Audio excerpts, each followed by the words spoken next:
காசியில கோயில் கொண்டிருக்கக்கூடியது எம்பெருமான் விஸ்வநாதன். அந்த விஸ்வநாத பெருமானுக்கு ஒரு நாள் ஒரு ஆசை வந்துதான்.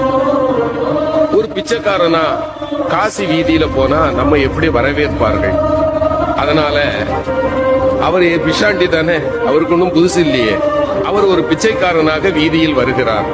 வந்து வீடு வீடாக கையேந்துகிறார். காலையிலிருந்து மாலை வரை காசிமா நகர் முழுக்க அலைந்த பிறகும் அன்னபூரணியினுடைய கணவனுக்கு ஒரு பிடி சோறு கொடுப்பதற்கு யாரும் தயாராக இல்லை.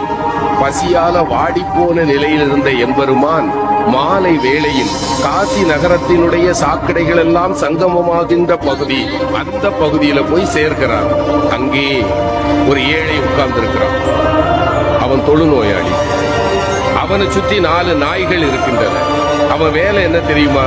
காலையிலிருந்து சாயங்காலம் வரைக்கும் எங்கெங்கெல்லாம் அலைய முடியுமோ அலைஞ்சு அவனுக்கு உணவை கொண்டு வருவான். 5 பங்கு வைப்பான். தன்னை சுற்றி இருக்கிற 4 நாய்களுக்கு 4 பங்கு, 5வது இவனுக்கு. அப்படி 4 நாய்களுக்கும் கொடுத்து விட்டு இவன் சாப்பிட போகும்போது சிவபெருமான் போய் கை நீட்டினான். பசிக்குதுப்பான்னா அவன் அப்படி ஏற இறங்க பார்த்தான். பாதியை கொடுத்துருக்கலாம்ல, முழு உணவையும் கொடுத்து சாப்பிடுன்னா இறைவன் ஆடி போயிட்டான்.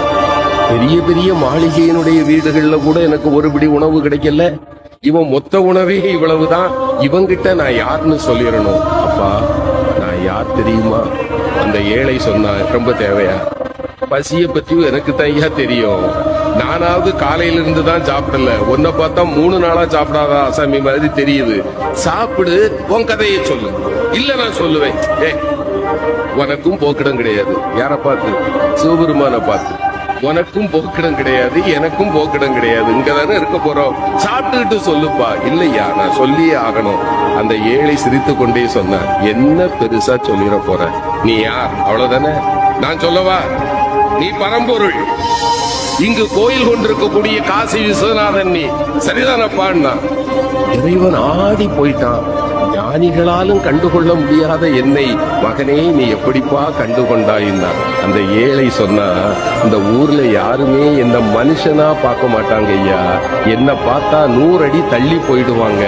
ஆனால் என்னைக்கு சமமாக அமர்ந்து அழுகி போன என் கையில் இருக்கிற உணவை கூட உண்பதற்கு ஒருவன் கையேந்துவான் என்றால் என் கருணை கடலே, உன்னை தவிர வேறு யாரால் ஐயா இது முடியும்? நீ என் முன்னே வந்து அமர்ந்த போதே நான் கண்டுகொண்டேன் நீ யார் என்று.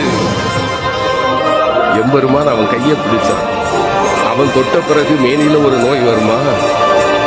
அவன் கையை பிடித்து கொண்டு சொன்னான், மகனே ஏன் நான் உன்னை தேடி காட்சி கொடுக்க வந்தேன் தெரியுமா? 4 உயிர்களுக்கு நீ உணவு தருகிறாய் பார்த்தாயா? நீ உண்பதற்கு முன்னால் 4 உயிர்களுக்கு நீ உணவு தருகிறாய் பார்த்தாயா? உன்னை விட மிகச்சிறந்த கொடையாளி வேறு யாரும் இல்லை. இந்த கருணைக்காகத்தான் நான் உன் முன்பு வந்தேன். அவ்வளவுதான்.